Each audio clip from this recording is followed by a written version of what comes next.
აი ეს არის გზა. უკვე მოვლილი რო გაქრელიავა. დახლებზე რო ხარ ჩასული 1-3ჯერ და ისევ ამოსასვლელი ხარ წერეთელზე, იმიტომ რომ უმანქანოდ ხარ ტრანსპორტით მიდიხარ. არის სადღაც მზეზე 60 გრადუსი. განწმენდის გზა არის. ჩამოსვლა იოლია კიდე იქიდან. იმითი ხარ მოტივირებული ხარ, რომ რაღაცა აიღო, იპოვო. შენაც გჭირდება და მაგრამ მერე უკვე რომ მოირბენ. თან ხასიათზე ახლა იპოვე თუ არა.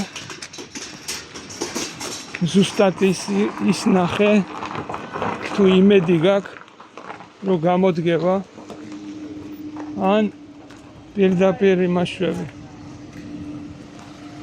უკვე დაღლილი ხარ და რაღაცას პირველს რა ბოლო რაც შეხვდება იმას იყო.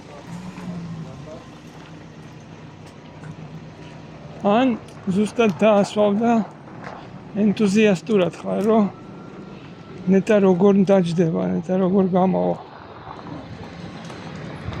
მაგას გააჩნია რა ხასიათით ამოდიხარ ელიავა და კიდე წასასვლელი ხარ სადმე გორგია ნოვა ან რამე ეგეთი.